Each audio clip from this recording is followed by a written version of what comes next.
श्री शनैश्चर माला मंत्रः। अस्य श्री शनैश्चर माला मंत्रस्य काश्यप ऋषिः अनुष्टुप् छन्दः। शनैश्चरो देवता संबीजं निम्शक्तिः मम कीलकं समस्तपीडा परिहारार्थे शनैश्चर प्रसाद सिद्ध्यर्थे जपे विनियोगः। अथ न्यासः। ओम शनैश्चराय अंगुष्ठाभ्यां नमः। कृष्णवर्णाय तर्जनीभ्यां नमः। सूर्यपुत्राय मध्यमाभ्यां नमः। मंदगतये अनामिकाभ्यां नमः। गृध्नवाहनाय कनिष्ठिकाभ्यां नमः। पंगुपादाय करतलकरविष्टाभ्यां नमः। हृदयादिकरन्यासः। ओम शनैश्चराय हृदयाय नमः। ओम कृष्णवर्णाय शीर्षे स्वाहा। ओम सूर्यपुत्राय शिखायै वषट्। ओम मंदगतये कवचाय हुम्। ओम गृध्रवाहनाय नेत्राय वषट्। ओम पंगुपादाय अस्त्राय फट्। ध्यानम् दौर्भिर्धनुर्द्विशिखिचर्मधरं त्रिशूलम् भासवत्किरीटमुकुटो ज्वलितेन्द्रनीलम् नीलातपत्रकुसुमादिसुगन्धभूषम् देवं भजेरविसुतं प्रणतोऽस्मि नित्यम्। ओम नमो भगवते शनैश्चराय मंदगतये सूर्यपुत्राय महाकालाग्नि सदृशाय क्रूर कृश देहाय गृधासनाय नीलरूपाय चतुर्भुजाय त्रिनेत्राय नीलांबरधराय नीलमाला विभूषिताय धनुराकारमण्डले प्रतिष्ठिताय काश्यप गोत्रात्मजाय माणिक्यमुक्ताभरणाय छायापुत्राय सकल महारौद्राय सकल जगत भयंकराय पंगुपादाय क्रूररूपाय देवासुर भयंकराय सौरये कृष्णवर्णाय स्थूल रोमाय अधोमुखाय नीलभद्रासनाय नीलवर्णरथरूढ़ाय त्रिशूलधराय सर्वजन भयंकराय मंदाय दं सं नम मम हुम रक्ष रक्ष शत्रुन्नाशय नाशय सर्वपीडा नाशय नाशय। विषमस्थ शनैश्चरान् सुप्रीण्य सुप्रीण्य सर्वज्वराय शमय शमय समस्त व्याधि न मोचय मोचय विमोचय माम रक्ष रक्ष समस्त दुष्ट ग्रह भक्ष भक्ष भ्रामय भ्रामय त्रासय त्रासय बन्धय बन्धय उन्मादय उन्मादय दीपय दीपय तापय तापय सर्वविघ्न छिन्धि छिन्धि डाकिनी साकिनी भूत वेताल यक्ष रक्षो गंधर्व ग्रहान् ग्रासय ग्रासय भक्षय भक्षय दह दह पच पच हन हन विदारय विदारय शत्रुन् नाशय नाशय सर्वपीडा नाशय नाशय। विषमस्थ शनैश्चरान् सुप्रीण्य सुप्रीण्य सर्वज्वरान् समय समय समस्त व्याधिन विमोचय विमोचय। ओम सं नम मम ह्रां फं हुं शनैश्चराय नीलाभरणाय नीलमेखलाय सौरये नमः। ओम श्री गणेशाय नमः। कनकधारा स्तोत्रम् अंगं हरेर्पुलकभूषणमाश्रयन्ति भृङ्गाङ्गनेव मुकुलाभरणं त्वमालाम् अङ्गीकृताखिल विभूतिरपाङ्गलीला माङ्गल्यदास्तु मम मङ्गलदेवतायाः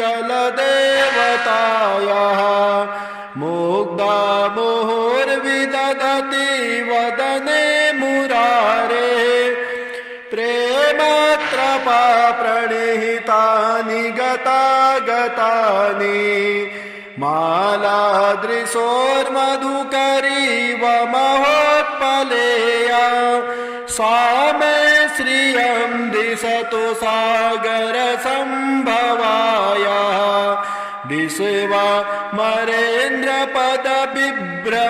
विश्वमरेन्द्रपदविभ्रमदान्ददक्ष आनन्दहेतुरधिकं मुरविद्विषोऽपि ईषन्निषीदतु मयि क्षणमीक्षणार्धम्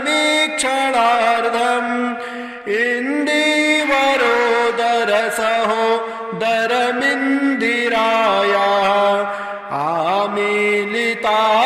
आमीलिताक्षमधिगम्य मुदा मुकुन्दम् आनन्दकन्दमणिमे समनङ्गतन्त्रम् आकेकरे स्थितिकणि निकपाक्षनेत्रम् भूत्यै भवेन्मम भुजङ्गशयाङ्गनायाः बाहुवन्तरे मधुजितः श्रितकौस्तुभेया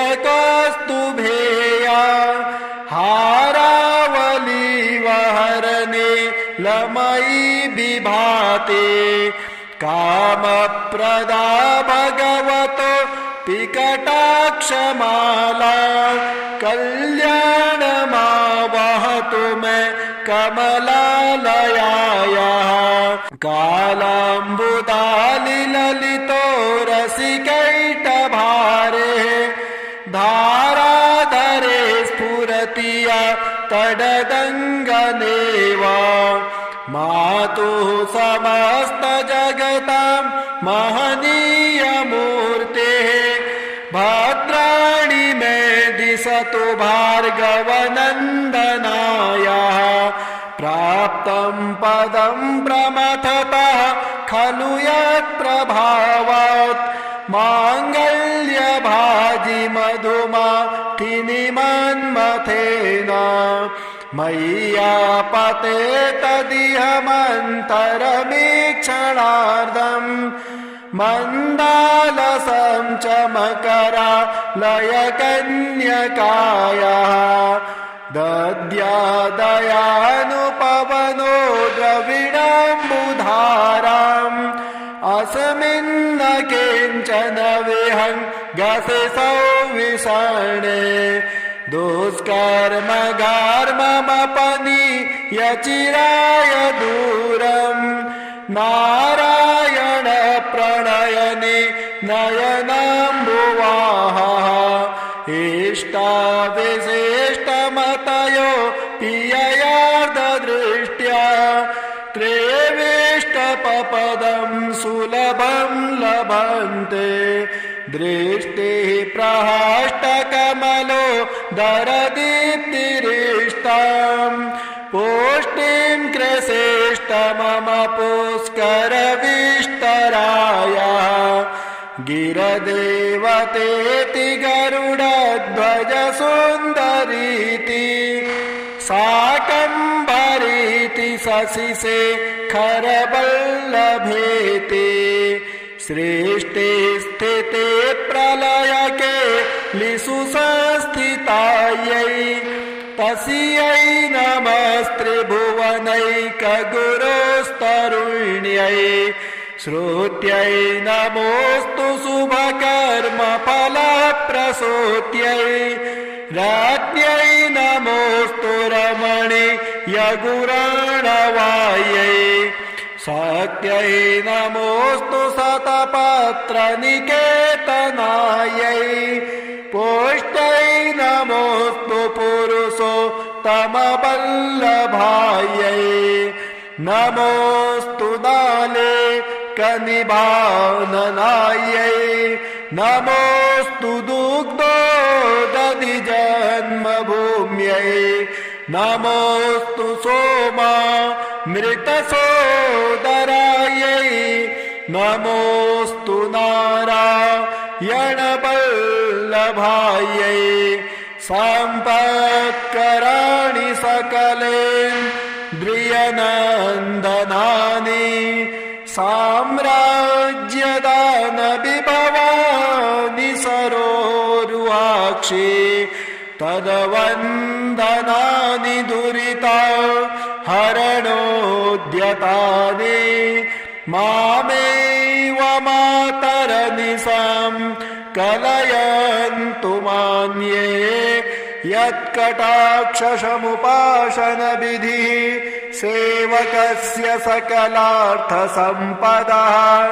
शन्तनोति वचनाङ्गमानसौ त्वां मुरारी हृदयेश्वरे भजे सरसिजनिलये सरोजहस्ते धवलतमां सुखगन्धमाल्यशोभे भगवती हरिवल्लभे मनोज्ञे त्रिभुवनभूतिकरे प्रसीद मह्यम् दिग्धस्थितिभे कनककुम्भमुखावसृष्टा स्वरवाहिनी विमलचारुजुलप्लुताङ्गीं प्रातर्नमामि जगतां जननीमशेषां लोकाधिनाथ गृहिणी ममृताब्धिपुत्रीं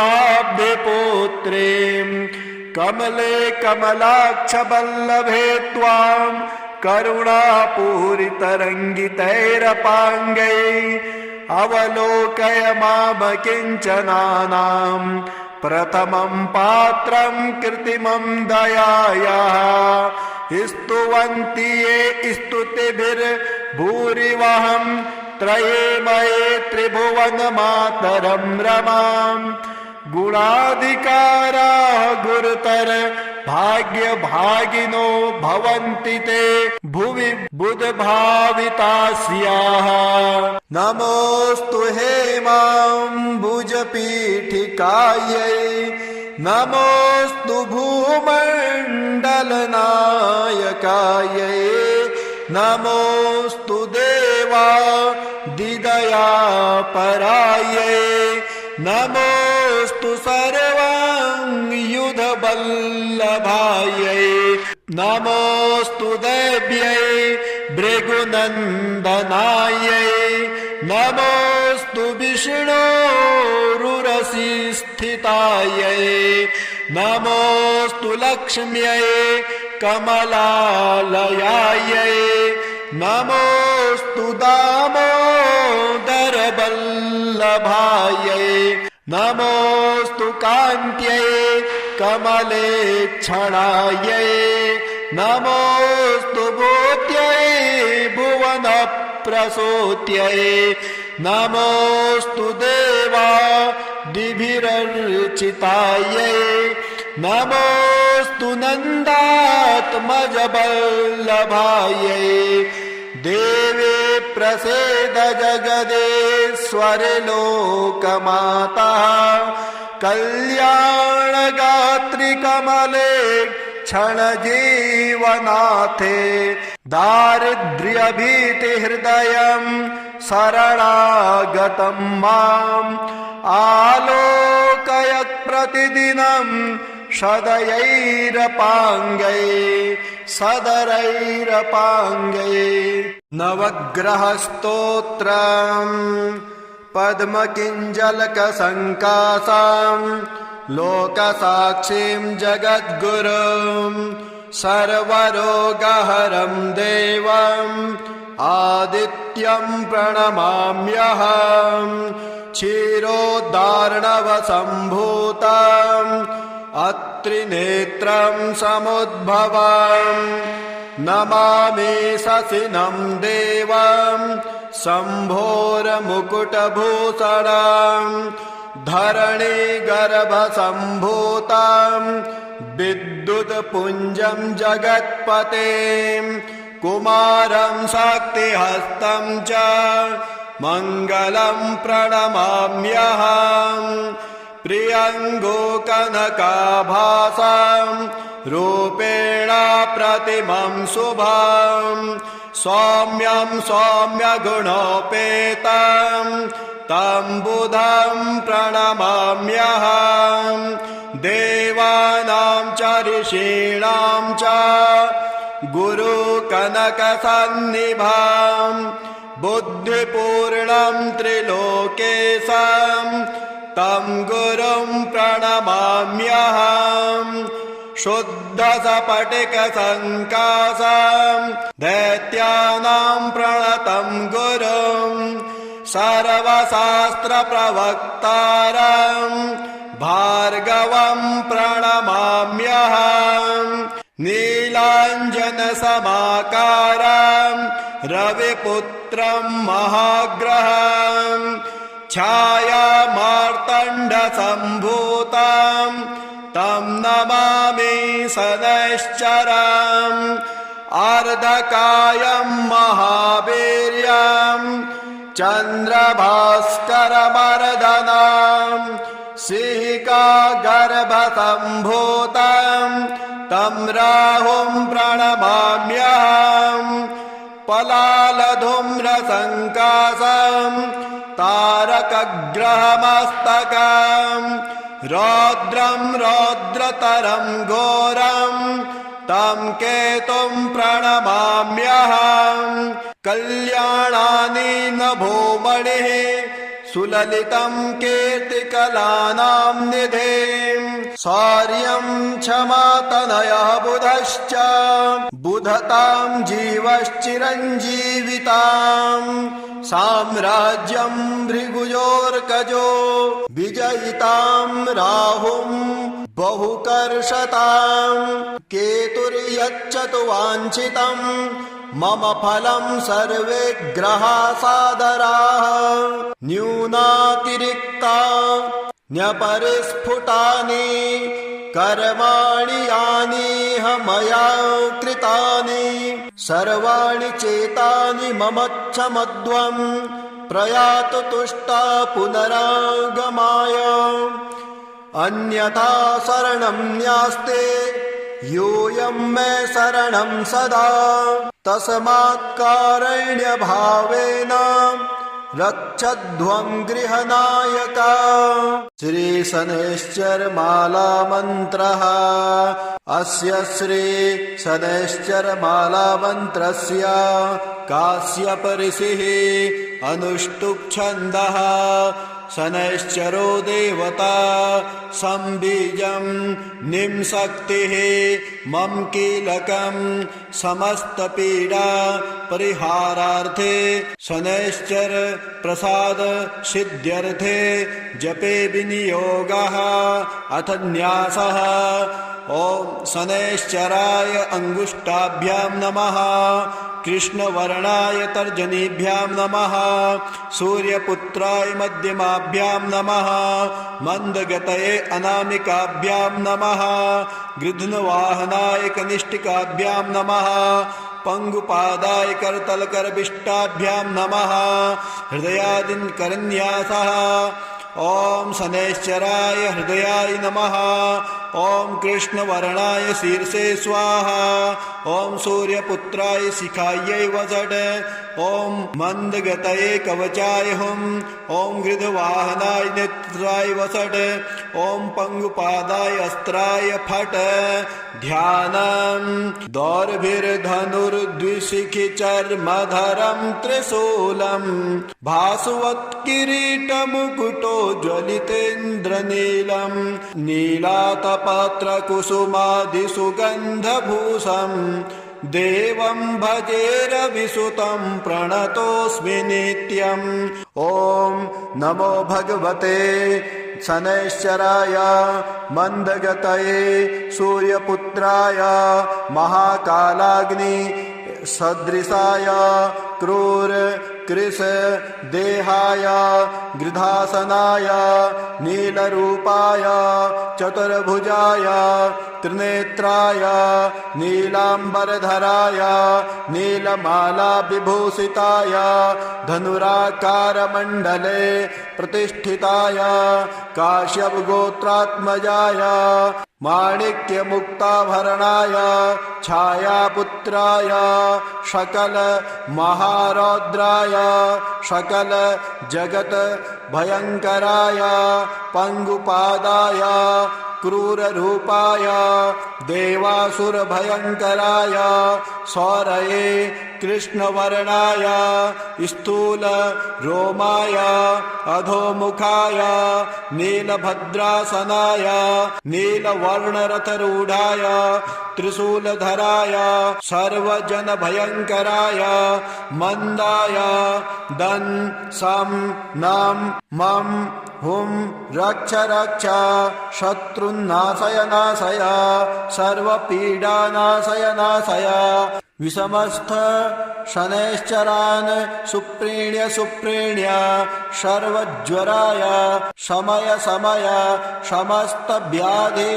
न मोचय मोचय विमोचय माम रक्ष रक्ष समस्त दुष्ट ग्रह भक्ष भक्ष भ्रामय भ्रामय त्रासय त्रासय बन्धय बन्धय उन्मादय उन्मादय दीपय दीपय तापय तापय सर्वविघ्न छिन्धि छिन्धि डाकिनी साकिनी भूत वेताल यक्ष रक्षो गंधर्व ग्रहान् ग्रासय ग्रासय भक्षय भक्षय दह दह पच पच हन हन विदारय विदारय शत्रुन् नाशय नाशय सर्वपीडा नाशय नाशय विषमस्थ शनैश्चरान् सुप्रीण्य सुप्रीण्य सर्वज्वरान् समय समय समस्त व्याधिन विमोचय विमोचय ओम सं नम मम ह्रां फं हुं शनैश्चराय नीलाभरणाय नीलमेखलाय सौरये नमः। ओम श्री गणेशाय नमः। अथ शनैश्चर स्तोत्र प्रारंभः। अस्य श्री शनैश्चर स्तोत्र महामन्त्रस्य काश्यप ऋषिः अनुष्टुभ छन्दः। श्री शनैश्चरो देवता संबीजं नं शक्तिः मम कीलकं शनैश्चर प्रसाद सिद्ध्यर्थे जपे विनियोगः करन्यासः। शनैश्चराय अंगुष्ठाभ्यां नमः। मंदगतये तर्जनीभ्यां नमः। अधोक्षजाय मध्यमाभ्यां नमः। सौराय अनामिकाभ्यां नमः। शुष्कोदराय कनिष्ठिकाभ्यां नमः। छायात्मजाय करतलकरपिष्टाभ्यां नमः। अंगन्यासः। शनैश्चराय हृदयाय नमः। मंदगतये शीर्षे स्वाहा। अथोक्षजाय शिखायै वसट। सौराय कवचाय हुं। शुष्कोदराय नेत्राय वसट। छायात्मजाय अस्त्राय फट। भूर्भुवस्वरो मिति दिग्बन्धः ध्यानम्। चापासनो गृद्धरथस्तु नीलः। प्रत्यङ्मुखकाश्यपगोत्रजातः। शशूलचापेषु गदाधरोऽभ्याम्। सौराष्ट्रदेशप्रभवश्च सौरिः। नीलाम्बरो नीलवपुः किरीटे। गृद्धासनस्थो विकृताननश्च। केयूरहारादिविभूषिताङ्गः।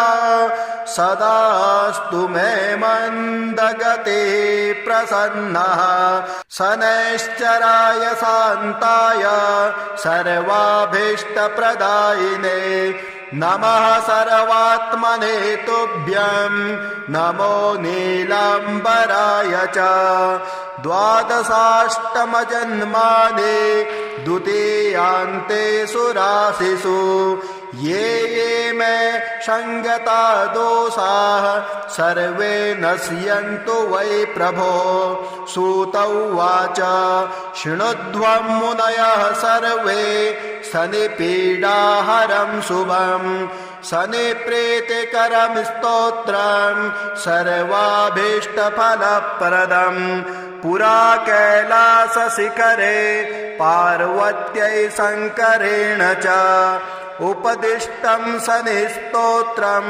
प्रवक्ष्यामि तपोधना रघुवंशेति विख्यातो राजा दशरथः प्रभु बभूव चक्रवर्ती च सप्तद्वीपाधिपो बली कृतिकान्ते सनौ याते दैवज्ञैर्ज्ञापितो हि सः रोहिणी सकटं भित्त्वा शनिर्यास्यति साम्प्रतम् इत्थं सकटभेदेन सुरासुरभयङ्करम् द्वादशाब्दं तु दुर्भिक्षं भविष्यन्ति सुदारुणम् देशाश्च नगरग्रामः भयभीता समन्ततः ब्रुवन्ति सर्वलोकानां भयमेतत् समागतम् एवमुक्तास्ततो वाक्यं मन्त्रिभिः सह पार्थिवः व्याकुलं तु जगद्दृष्ट्वा पौरजानपदादिकं प्रपच्छ प्रयतो राजा वसिष्ठ प्रमुखान् ऋषीन् समाधानं किमस्यास्ति ब्रूत मे मुनिसत्तमाः प्रजानां परिरक्षायै सर्वज्ञा सर्वदर्शिनः तच्छ्रुत्वा मुनयः सर्वे प्रोचुरस्य बलं महत् शनैश्चरेण सकटे तस्मिन् भिन्ने कुतः प्रजा अयं योगो ह्यसाध्यं तु शक्रब्रह्मादिभिस्तथा शतो सञ्चित्य मनसा सहसा पुरुरर्षभः समादाय धनुर्दिव्यं दिव्यायुधसमन्वितम् रथमारुह्य वेगेन गतो नक्षत्रमण्डलम् शपादयोजनं लक्ष्यं सूर्यस्योपरि संस्थितम् रोहिणी पृष्ठतः स्थाप्य राजा दशरथस्तदा रथे तु काञ्चने दिव्ये सर्वरत्नविभूषिते हंसवर्णहयैर्युक्ते महाकेतु समुच्छिते दीप्यमानो महारक्ता किरीटकटकादिभिः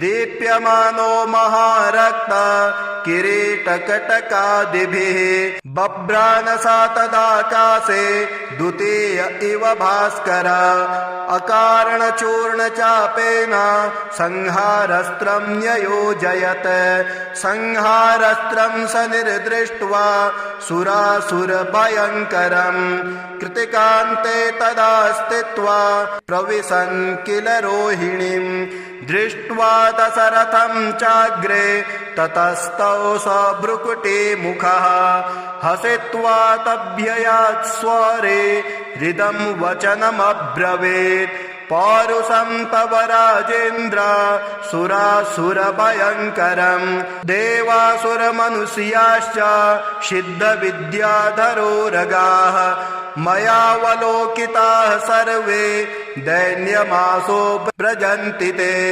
तुष्टोऽहं तव राजेन्द्र तपसा पौरुषेण च वरं ब्रूहि प्रदास्यामि मनसा यदभीप्सितम् दशरथ उवाच प्रसादं कुरु मे सौरे वरदो यदि मे स्थितः अद्य प्रभृति मे राष्ट्रे प्रीडा कार्या न कस्यचित् रोहिणी भेदयित्वा तो न गतव्यं त्वयासने सरितः सागरा सर्वे यावच्चन्द्रार्कमेदिनी द्वादशाब्दं तु दुर्भिक्षं न कदाचित् भविष्यति याचित्तं तु मया सौरे नान्यमिच्छाम्यहं वरम् एवमस्त्विति सुप्रीतो वरं प्रादातु शाश्वतम् कीर्तिरेषा त्वदीया च त्रैलोक्ये सम्भविष्यते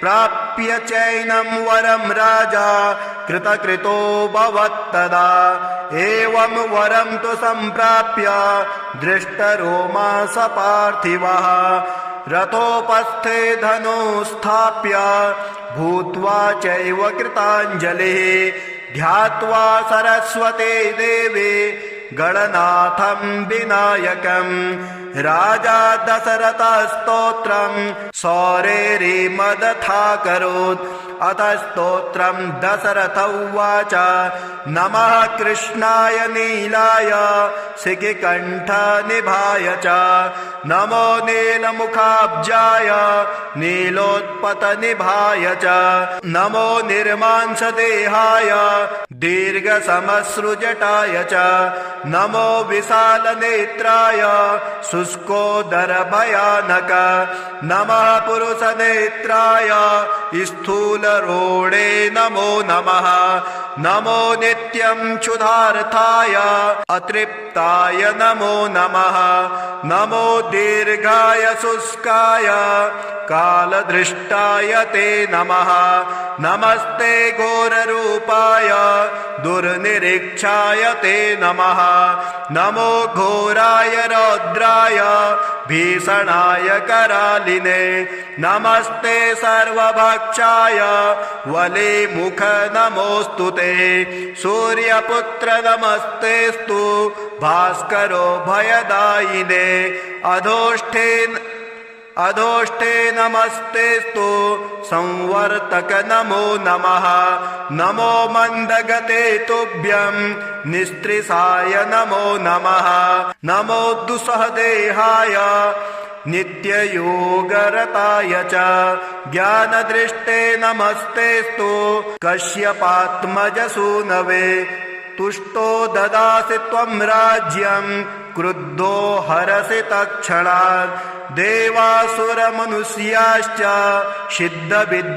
सिद्धविद्याधरोरगाः त्वयावलोकिताः सर्वे दैन्यमासो व्रजन्ति ते ब्रह्मा शक्रो यमश्चैव ऋषयः सप्तसागराः राज्यभ्रष्टा भवन्तेह तव दृष्ट्यावलोकिता देशाश्च नगरग्रामः दीपाश्च गिरयस्तथा सरितः सागराः सर्वे नाशं नश्यन्ति समूलतः प्रसादं कुरु मे सौरे वरदोषे महाबल इति स्तोत्रम् एवमुक्तास्तदा सौरिः ग्रहराजो महाबलः अब्रवीच्च स निर्वाक्यं दृष्टरोमा स भास्करिः स निर्वाच तुष्टोऽहं तव राजेन्द्र स्तोत्रेणानेन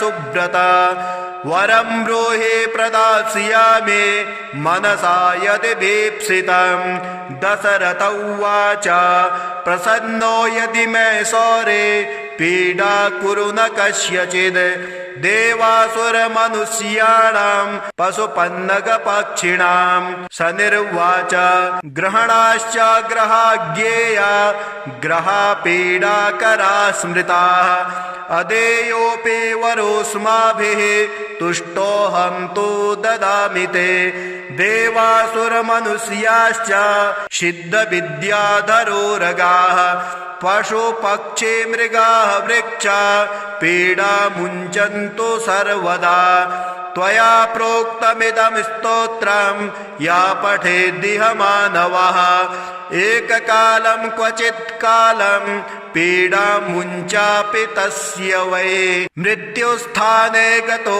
वापि जन्मव्ययगतोऽपि वा पठन्ते श्रद्धया युक्तः शुचिः स्नात्वा समाहितः समिपत्रे सभर्यश्च प्रतिमां लोहजा मम माशौदानं तिलैर्मिश्रं दद्याल्लोहं तु दक्षिणां कृष्णाङ्गं महिषं वस्त्रं मानुदिश्य द्विजातये मदिने तु विशेषेण स्तोत्रेणानेन पूजयेत् पूजयित्वा जपेत् स्तोत्रं भुक्त्वा चैव कृताञ्जलिः तस्य पीडां न चैवाहं करिष्यामि कदाचन गोचरे जन्मलग्ने वा दशास्वन्तर्दशासु च रक्षामि सततं तस्य पीडास्वनग्रहस्य च अनेनैव प्रकारेण पीडामुक्तं जगद्भवेत् सूत उवाच वरद्वयं तु सम्प्राप्य राजा दशरथस्तदा मेने कृतास्थमात्मानं नमस्कृत्य शनैश्चरं शनिना चाभ्ययुज्ञातः स्वस्थानं गमत् नृपः स्वस्थानं च ततो गत्वा प्राप्तकामो भवत्तदा कोणः शनैश्चरो मन्दः छाया हृदयनन्दनः मार्तण्डजस्तथा सौरिः पाताङ्गिर्ग्रहनायकः ब्रह्मण्यः क्रूरकर्मा च नीलवस्त्रोऽञ्जनद्धुतिः द्वादशैतानि नामानि यः पठेच्च दिने दिने विषमस्तोऽपि भगवान् सुप्रीतस्य तस्य जायते मन्दवारे शुचि स्नात्वा मिताहारो जितेन्द्रियः तद्वर्णकुसुमैर्युक्तं सर्वाङ्गं द्विजसत्तमाः पूरयित्वान्नपान्नादये स्तोत्रं यः प्रयतः पठेत् पुत्रकामो लभेत् पुत्रं धनकामो लभेत् धनं राज्यकामो लभेत् राज्यं जयार्थे विजयी भवेत् आयुष्कामो लभेदायुः श्रीकामः श्रियमाप्नुयात् यद्यदिच्छति तत्सर्वं भगवान् भक्तवत्सलः चिन्तितानि च सर्वाणि ददाति न च संशयः। ॐ श्रीगणेशाय नमः। सुमनसवन्दित सुन्दरि माधवी चन्द्रसहोदरे हेममये गुणगणमण्डित मोक्षप्रदायिनी मञ्जुलभासिनी वेदनुते पंकजवासिनी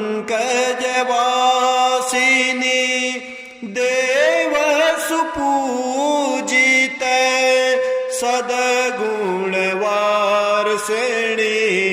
शान्तियुते जय जय हे मधुसूदनकामिनी आदिलक्ष्मी सदा पालय माम् अहि कलिकल्मष नाशिनी कामिनी वैदिकरूपिणी वेदमये क्षीरसमुद्भव मङ्गलरूपिणी मन्त्रनिवासिनी मन्त्रनुते मङ्गलदायिनी अम्बुजवासिनी देवगणाश्रित पादयुते जय जय हे मधुसूदनकामिनी धान्यलक्ष्मी सदा पालय माम् जय वरवारिणि वैष्णवी भार्गवी मन्त्रस्वरूपिणि मन्त्रमये सुरगणपूजित शीघ्रफलप्रद ज्ञानविकासिनी शास्त्रनुते भवभयहारिणि पादविमोचिनि साधुजनाश्रित पादयुते जय जय हे मधुसूदनकामिनि धैर्यलक्ष्मी सदा पालय माम् जय जय दुर्गति नाशिनि कामिनि सर्वफलप्रद शास्त्रमये रथ गज तुरगप दादि समावृत परिजन मंडित लोकनुते हरिहर ब्रह्म सुपूजित सेवित ताप निवारिणि पादयुते जय जय हे मधुसूदनकामिनि गजलक्ष्मीरूपेण पालय माम् अहि खगवाहिनि मोहिनि चक्रिणि रागविवर्धिनि ज्ञानमये गुणगणवारिधि लोकहितैषिणि स्तव सप्तभूषित ज्ञाननुते सकल सुरासुर देवमुनीश्वर मानव वन्दित पादयुते जय जय हे मधुसूदनकामिनि सन्तानलक्ष्मी त्वां पालय माम् जय कमलासिनि सद्गतिदायिनि ज्ञानविकासिनि ज्ञानमये अनुदितमर्चित कुकुमधुरसुर भूषित वासित वाद्यनुते कनकधरास्तुति वैभववन्दित शंकर देशिक मान्यपदे जय जय हे मधुसूदनकामिनि विजयलक्ष्मी सदा पालय माम् प्रणत सुरेश्वरि भारति भार्गवी शोक विनाशिनी रत्नमये मणिमय भूषित कर्ण विभूषण शांति समावृत हास्य मुखे नवनिधिदायिनी कलिमलहारिणी कामित फलप्रद हस्तयुते जय जय हे मधुसूदनकामिनि विद्यालक्ष्मी सदा पालय माम्।